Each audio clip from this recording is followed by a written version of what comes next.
মেয়েরা এসব খারাপ লোকের বিরুদ্ধে কিছু বলে না বলেই এদের সাহস দিন দিন বাড়তে থাকে এবং এরা একের পর এক মেয়েদের হয়রানি করতেই থাকে। এখন থেকে এই খারাপ লোকদের বিরুদ্ধে চুপ করে থাকবে না। এ কথা আমার শাশুড়ি আমাকে বলল। শাশুড়ির কথা শুনে আমি অবাক হয়ে গেলাম এবং খুশিও হলাম। সঙ্গে সঙ্গে মনের ভয়টা কেটে গেল। আমি আর দেরি করলাম না, শাশুড়িকে লিফটের ঘটনা বলে দিলাম এবং এই 2 দিন লিফটের ঘটনা কাউকে বলিনি কেন সেটাও বলে দিলাম। শেষে বললাম, মা, আমি এই লোকটির কঠিন শাস্তি চাই। আমি চাই এই লোকটির কঠিন শাস্তি হোক।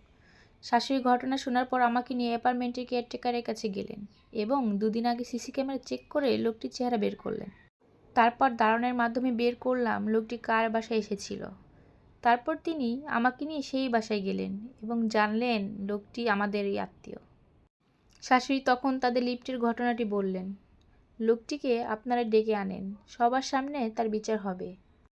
তারা লোকটিকে ডেকে আনবে বলে কথা দিয়েছিল, কিন্তু রাখেনি। নানা রকম অজুহাত দিতে লাগলো, বলল লোকটা অন্য জেলায় চলে গেছে, ফোন বন্ধ, ইত্যাদি ইত্যাদি। শাশুড়ি তখন অ্যাপার্টমেন্টের পরিচালক কমিটির কাছে অভিযোগ জানালেন। কমিটি থেকে ওই পরিবারকে বলা হলো ওই লোকটাকে যদি আগামীকালের মধ্যে এখানে নিয়ে আসতে না পারেন তাহলে এই মাসের মধ্যে আপনাদের ঘর ছেড়ে দেবেন। পরদিন তারা লোকটিকে নিয়ে এলো। কমিউনিটির মানুষ বিচারে বসলো।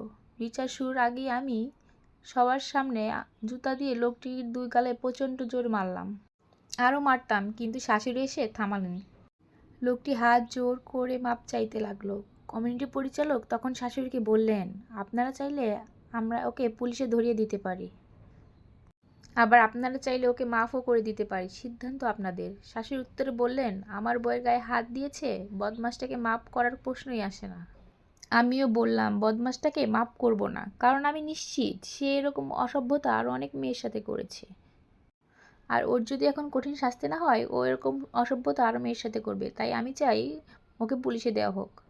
বিচার শেষে লোকটাকে পুলিশে তুলে দেওয়া হলো। শাশুড়ি সেদিন আমাকে আরও বললেন, এরকম অসভ্য লোকের সাথে কখনো চুপ করে থাকবে না। এদের বিরুদ্ধে চুপ করে থাকলে মেয়েদের লাভ হয় না, বরঞ্চ ক্ষতি হয়, কিন্তু ওদের মতো খারাপ লোকেদের লাভই হয়। পুরো ঘটনা আমার 9ম শ্রেণীতে পড়া মেয়েটি দেখল। পরদিন সে একটা ঘটনা ঘটালো। সে স্কুলের প্রধান শিক্ষকের কাছে তার ইংরেজি ক্লাসের শিক্ষকের বিরুদ্ধে অভিযোগ করলো। দীর্ঘদিন থেকেই ওই শিক্ষক তাকে করে আসছিল। এই ঘটনা শুনে আমি আমার মেয়েকে ধমকে বলিনি, দোষ তোর ছিল। তুই কেন এমন জামা পরিস? তুই কেন বোরকা পরিস না? তুই কেন একা চলিস? নিশ্চিত তুই প্রশ্রয় দিয়েছিস, তাই শিক্ষক এসব করার সাহস পেয়েছে। বরঞ্চ এই ভেবে খারাপ লাগছে যে আহা, মেয়েটা অনেক দিন ধরে এসব শিকার হচ্ছে।